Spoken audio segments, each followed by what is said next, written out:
तो law of multiple proportion क्या कहता है, बहुत आसान भाषा में, डेफिनेशन बाद में बात करेंगे, मैं इसका पूरा कॉन्सेप्ट ही बता देता हूँ।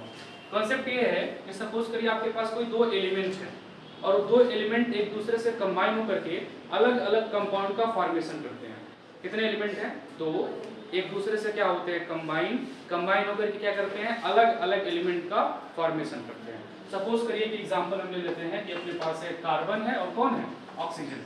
एक एलिमेंट कार्बन हो गया, कौन हो गया? ऑक्सीजन। तो कार्बन और ऑक्सीजन कंबाइन होकर के सपोज कर लीजिए कि पहला एलिमेंट ये बनाते हैं, वो बनाते हैं कार्बन मोनोऑक्साइड। क्या बनाते हैं? CO। एक दूसरा कंपाउंड बनाते हैं CO2। क्या बनाते हैं? CO2। एक एलिमेंट कार्बन, एक एलिमेंट ऑक्सीजन, दोनों दूसरे से कंबाइन हुए, दो नए कंपाउंड का फॉर्मेशन किए, एक है कार्बन मोनोऑक्साइड और एक है कार्बन डाइऑक्साइड। तो ये रूल ये कहता है कि जो दोनों एलिमेंट एक दूसरे से कंबाइन हैं, इनमें एक का मास कांस्टेंट रहेगा और दूसरे का जो मास है वो एक दूसरे में सिंपल होल नंबर रेशियो होंगे। देखो क्या कह रहे हैं यहाँ पे, कार्बन कितना कंबाइन हुआ है, थोड़ा हम कार्बन की बात कर लेते हैं। मास ऑफ कार्बन थोड़ा देख लेना, मास ऑफ कार्बन। तो यहाँ पर हम लोग नॉर्मल इसका एटॉमिक मास ले रहे हैं, तो कार्बन कितना है? 1। और एक कार्बन का मास कितना होता है बताओ? 12। कितना होता है? 12 यूनिट होता है, ठीक है। और यहाँ पर भी कितने कार्बन है? एक। इसका मास कितना होगा? 12। यहाँ पे लिख दो 12। अब सेकेंड बारी है सेकेंड एलिमेंट की, और वो क्या है? ऑक्सीजन। तो देख लो मास ऑफ ऑक्सीजन।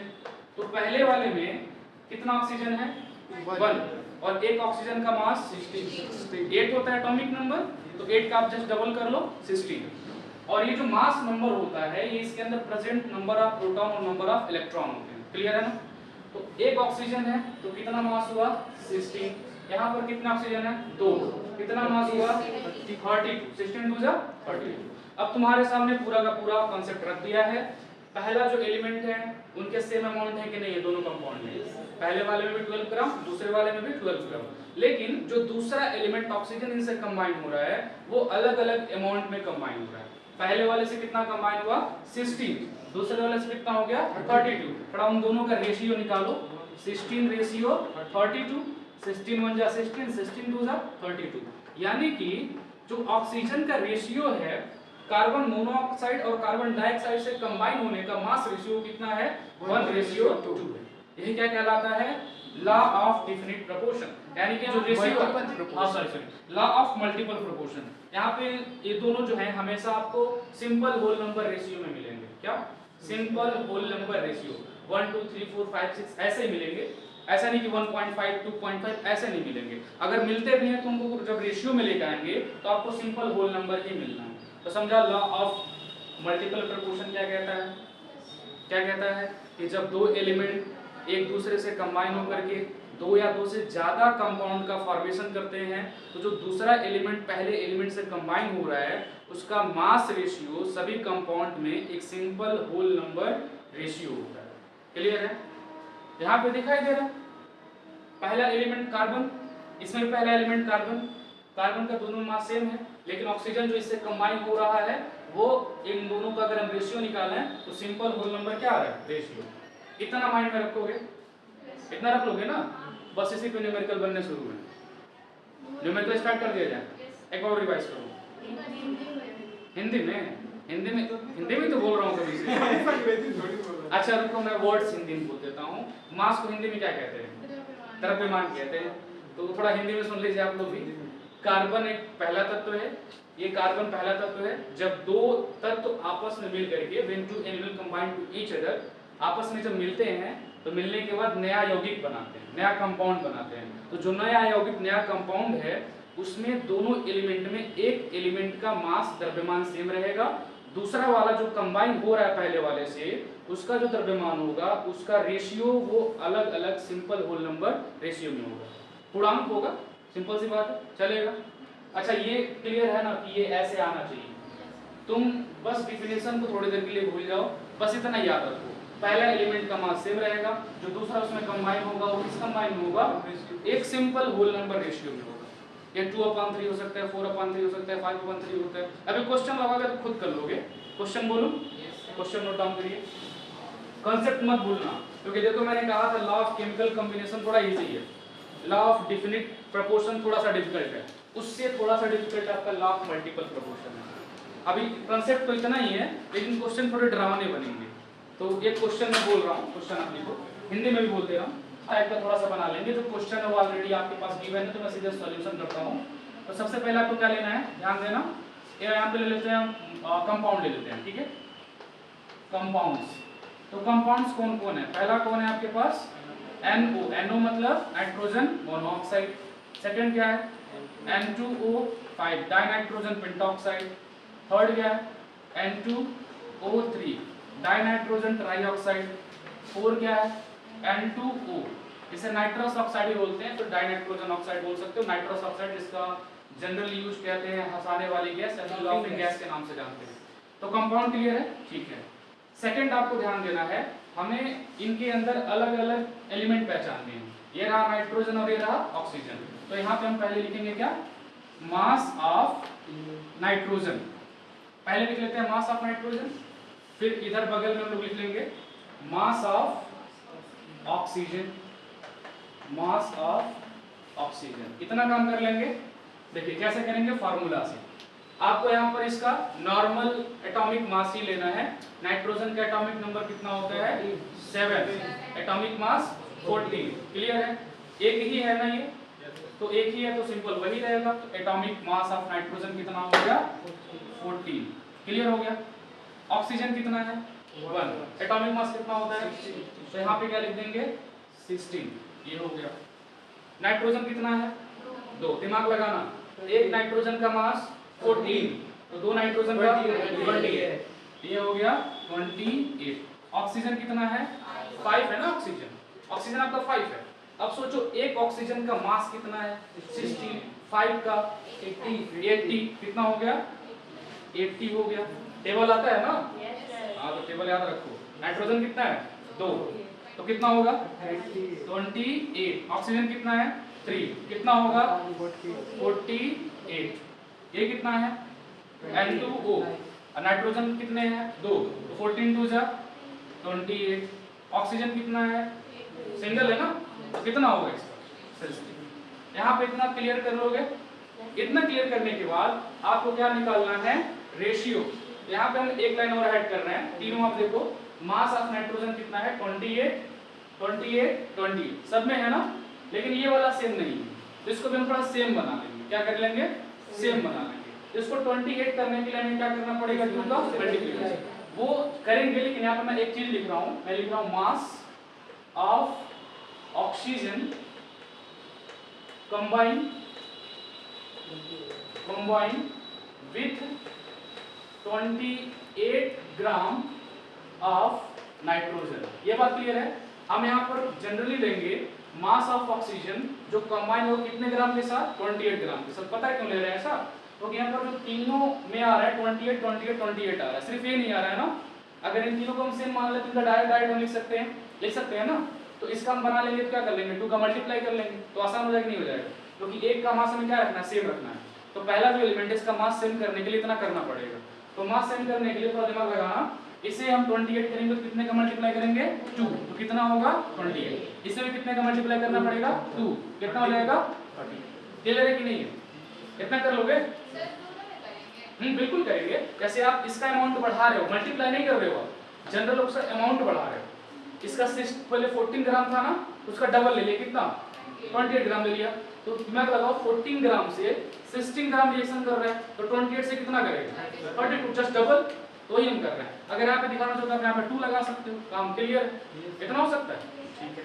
तो यहाँ पर पहले वाले केस में ऑक्सीजन कितना लग रहा है बताओ, 32 लग रहा है, क्लियर है। दूसरे वाले केस में कितना लग रहा है, 80 लग रहा है। तीसरे वाले केस में कितना है, 48 है। और 4 नंबर केस में कितना है, 16 है। क्या निकालना है, रेशियो। तो रेशियो निकाल देते हैं यहीं पे नीचे। तो यहाँ पे देख लो रेशियो। अगर रेशियो होल नंबर में आता है, मतलब पॉइंट में नहीं आता है, जनरली डिवाइड होकर के 1 2 3 4 में आते हैं, तो हम कहेंगे वो उस रूल को फॉलो कर रहा है। नहीं आएगा तो क्या कह देंगे, नहीं कर रहा है। तो कितना पहले लिख लो, 32, रेशियो क्या है 80, फिर रेशियो क्या है 48, फिर रेशियो क्या है 16। टेबल पढ़ के सबको गायब कर दिया जाए। इधर से ही पढ़ लेता हूँ, इधर से पढ़ लो। 16 2 जा 32, 16 5 जा 80, 16 3 जा 48, 16 1 जा 16, सबको 16 से क्या कर दिया, कट कर दिया। रेशियो कितना आया देखो। अब ऐसा नहीं कि आपको 1 को पहले रेंज करना है, ऐसी कोई बात नहीं है, क्योंकि हमने इस हिसाब से लिया है, तो इसी हिसाब से इसका हम रेशियो लिख देंगे। कितना आ रहा है 2:5:3:1। अब थोड़ा देखो, देख के बताओ सिंपल होल नंबर रेशियो है कि नहीं है ना। तो अगर सिंपल होल नंबर रेशियो आता है, ये लॉ ऑफ मल्टीपल प्रोपोर्शन को फॉलो करता है। अगर यहीं पर सपोज करो 2.5 आ जाता, ये 5 आ जाता, ये 3.1 आ जाता, या फिर 1.2 आ जाता, तब हम कहते हैं फॉलो नहीं करता। क्लियर है? अब तो समझे ना, लॉ ऑफ मल्टीपल प्रोपोर्शन क्या होता है। एक एलिमेंट का मास सेम रखना है, दूसरा जो कंबाइन हो रहा है उसका क्या निकालना है, रेशियो। अगर वो रेशियो सिंपल होल नंबर में आता है तो लॉ ऑफ मल्टीपल प्रोपोर्शन को फॉलो करेगा, नहीं आता है तो नहीं करेगा। अब रेडी हो डिफिकल्ट क्वेश्चन के लिए? एक दे रहा हूं, उतारना क्या है, ऑलरेडी मिल जाएगा। ये लिखना है, लिखने से समय बर्बाद होता है, और यहाँ पे हमें समय बर्बाद नहीं करना। नेक्स्ट क्वेश्चन हाँ, SN मतलब इसलिए ना, वही बात कर रहा हूँ। तो टिन 2 ऑक्साइड बनाता है, कितने ऑक्साइड, 2। तो सपोज करो एक पहला ऑक्साइड बनाता है, एक और ऑक्साइड बनाता है ना, तो मान लेना एक सेकंड ऑक्साइड बनाता है। इतना तो कर सकते थे ना, ठीक है। अब इन दोनों में टिन का परसेंटेज दे रखा है। इसमें टिन जो है वो 78.77% है। कितना है, 78.77। इसमें टिन कितना है, 88.12% है। बस इतना ही डाटा दे रखा है, और कह रहा है आप प्रूफ करो कि ये लॉ ऑफ मल्टीपल प्रोपोर्शन को दिखाता है। तो पहले आपको ये सोचना चाहिए कि इन दोनों में टिन है, टिन इसमें भी है, टिन इसमें भी है, परसेंटेज दे रखा है, परसेंटेज दे रखा है ना। तो परसेंटेज से हमें सबसे पहले क्या निकालना पड़ेगा, अमाउंट निकालना पड़ेगा। तो पहले हम मान लेंगे, इसे हम केस फर्स्ट बोल देंगे, केस सेकंड। तो केस फर्स्ट में क्या है, देखिए केस फर्स्ट, तो हमें पहले चाहिए मास ऑफ टिन। तो लेट अस कंसीडर, हम मान लेते हैं, let us consider the mass of oxide, the mass of oxide कितना मान ले बताओ, 100 ग्राम। कितना मान लिया, 100 ग्राम। पता है 100 क्यों मान रहे हैं, क्योंकि हम परसेंटेज आराम से निकाल लेते हैं। 1 2 मानते तब भी लगा लेते, लेकिन परसेंटेज पॉइंट में आता तो दिक्कत होता। अब थोड़ा देखो परसेंटेज ऑफ टिन के हिसाब से, तो हम यहाँ से निकाल लेते हैं mass of tin. Mass of tin कैसे निकालेंगे, 100 ग्राम में कितना परसेंट है ये, 78.77। तो 100 ग्राम का 78.77 निकाल लो, तो 100 मल्टीप्लाइड बाई 78.77 डिवाइडेड बाई 100, 100 से 100 कैंसिल। क्या बच गया आपके पास, मास, मास बच गया 78.77 ग्राम। मिल गया। किसका मास निकाला अभी आपने, टिन का। ऑक्सीजन का निकला क्या, नहीं निकला ना। अब सेकंड क्या निकालेंगे, मास ऑफ ऑक्सीजन निकालेंगे, मास ऑफ ऑक्सीजन। तो मास ऑफ ऑक्सीजन कैसे निकलेगा, थोड़ा दिमाग लगाओ। टोटल कितना ग्राम था ऑक्साइड, 100 ग्राम। 100 ग्राम ऑक्साइड में हाँ, तो वही तो करने जा रहा हूँ, वही करने जा रहा हूँ। 100 ग्राम टोटल है, टिन आपका 78.77 है, बस माइनस कर लो, जो बचा है वो कौन है, ऑक्सीजन है। तो कितना हो जाएगा, 100 माइनस 78.77, 10 में से 7 3 बचेगा, और यहाँ पे 9 में से 2 2 3, और इधर कितना बच गया 21। हाँ, तो खत्म कर देते हैं काम, क्या है इतना, क्या हो गया, ग्राम। क्लियर है, बाकी समझे हो ना, माइनस करने आता है ना, इसमें नहीं कोई दिक्कत है, तो कहते वो भी नहीं आता है, वो भी सिखाइए। चलो अब आगे जनरली देखो, पहला केस आपका खत्म है। पहले केस में आपको ऑक्सीजन मिल गया, और कौन कौन मिल गया, टिन मिल गया। अब किसकी बात करनी है, केस सेकंड। तो अब देख लो केस सेकंड। केस सेकंड में हम इसमें भी मान लेंगे, let us consider the mass of tin oxide. Mass of oxide लिख देते हैं, टिन ऑक्साइड लिखना कोई जरूरी नहीं है। ऑक्साइड कितना हो जाएगा, 100 ग्राम। तो 100 ग्राम मिल गया, तो इसके लिए क्या निकालेंगे, mass of tin. Mass of tin कितना परसेंटेज है ये, 88.12। तो 100 मल्टीप्लाइड बाई कितना, 88.12 डिवाइडेड बाई कितना, 100, कितना मिल गया आपको, मिल गया 88.12।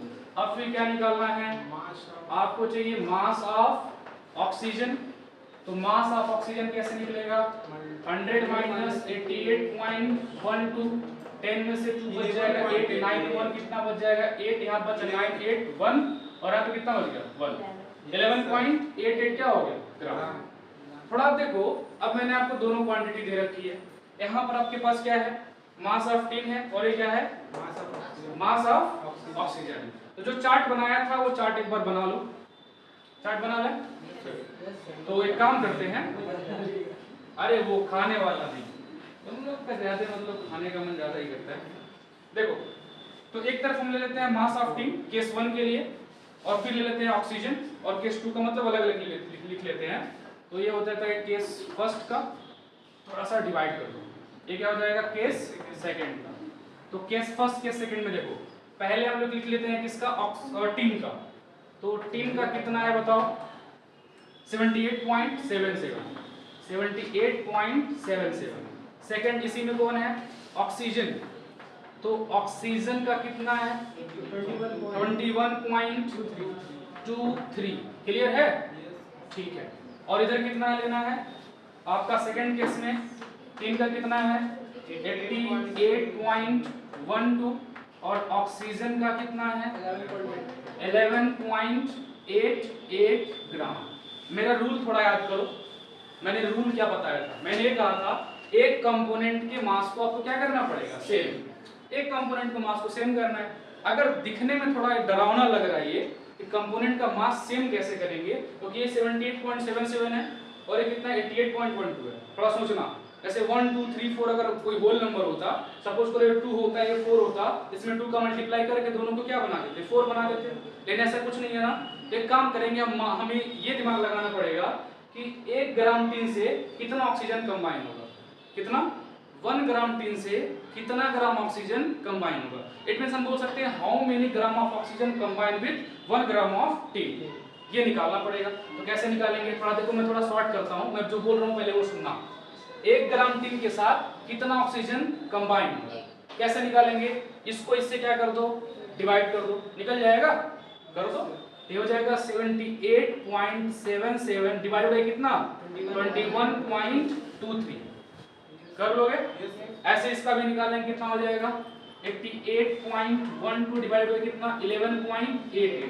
थोड़ा दिमाग लगाना, ये भी अमाउंट ऑफ ऑक्सीजन है जो 1 ग्राम के साथ रिएक्शन कर रहा है, ये भी अमाउंट ऑफ ऑक्सीजन है जो 1 ग्राम टिन के साथ रिएक्शन कर रहा है। दोनों का डिवीजन निकाल लोगे, निकाल लोगे, कितना समय लगेगा 2-3 मिनट, नहीं मिनट मत लगाओ, बोलो बोलो, उसको 78.8 लिख सकते हैं, नहीं एग्जैक्ट करना है, एग्जैक्ट करोगे तो एक काम करो मैं लिख देता हूँ, ये आएगा अप्रोक्सीमेट 3.7 और इसका आएगा 7.4, इसका कितना आएगा 3.7, इसका आएगा 7.4। अब थोड़ा लास्ट वाला कॉन्सेप्ट याद रखो, दोनों का क्या निकालना था रेशियो, तो जब रेशियो निकालेंगे तो क्या होगा देख लेना। तो हमें निकालना है रेशियो, रेशियो के लिए 3.7 किसी एक को ऊपर रख लो, कोई बड़ा छोटा कोई बात नहीं है। ये कितना है 7.4, नीचे कितना है 3.7, कितनी बार कटेगा बोलो, अरे 3.7 है ना 37 मानो, ऊपर कितना है ऊपर 74 है, 2 बार जाएगा 2 बार जाएगा, 7 2 14 7 3 6 1 कैरी 7, ये हो जाएगा 2, नीचे कितना आ रहा है 1, तो रेशियो कितना आ गया 2:1। तो सिंपल होल नंबर रेशियो है कि नहीं है, तो लॉ ऑफ मल्टीपल प्रोपोर्शन को फॉलो करता है कि नहीं कर रहा है, बस यही मैं आपसे कह रहा था कभी से करने के लिए, ठीक है। कैसा लगा 30 सेकंड में हो जाएगा, हां 30 सेकंड में, 30 सेकंड में कैसे होगा ये, कंपटीशन वाला नहीं है ये, जनरल आपकी एग्जाम वाला है। कंपटीशन वाला देता है तो क्वांटिटी सब छोटा छोटा कर देता है, प्रूफ करने को नहीं देगा उसमें, ये प्रूफ करने वाले हैं, ठीक है। हाँ, इसको आप लिखना चाहो तो जनरल लिख सकते हो, कोई बात नहीं है।